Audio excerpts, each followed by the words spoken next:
Hi, Dr. Alex here, and welcome to episode 3 of Otherworld. Now, if you've made it to episode 3, I probably don't need to go into the enormous preamble I've given to the last two episodes, episode 1 and 2. You probably know what we're doing here and why.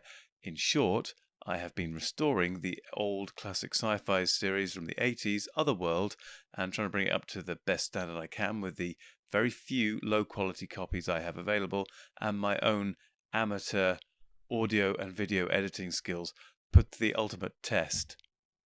Compared to episodes 1 and 2, I think episode 3 is a little bit slower than the others, but it still has some high points and is still an interesting story.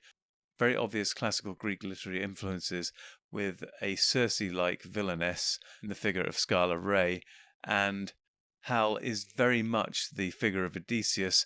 They even arrive on a small boat to an island and are basically shipwrecked there in a storm. The only major difference, of course, being that Ulysses didn't travel with his family in tow, whereas this Ulysses very much does.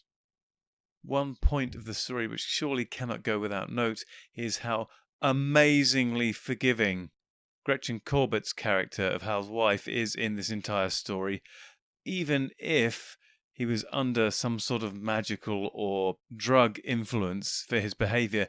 Yeah, my God, she's remarkably forgiving.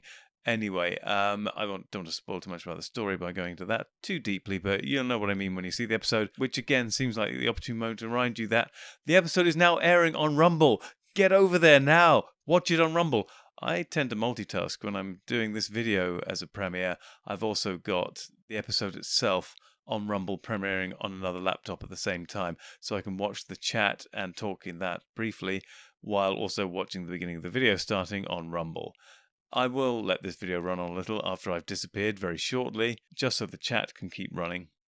But most of all, just get over to Rumble and watch this fun little 80s sci-fi series playing out again in hopefully a better quality than it is available now these days, unfortunately. So until the next video, whatever that may be, to all my watchers, viewers and subscribers, thank you for joining us here, and I hope to see you on Rumble very shortly, if not now. And until the next video, take care.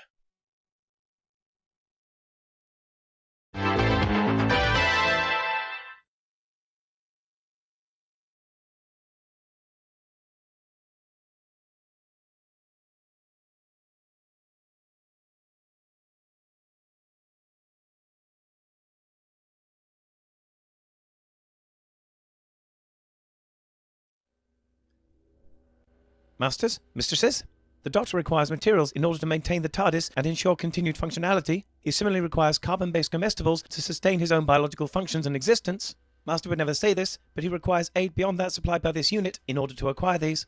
To aid the Doctor in his various tasks and creations, this can be most effectively achieved via Patreon or Substack subscriptions, or through donations directly to PayPal. Or if you desire physical goods in return for your contributions, written accounts of my travels with the Doctor are also available on Amazon. Links are in the description below. Thank you, masters, mistresses.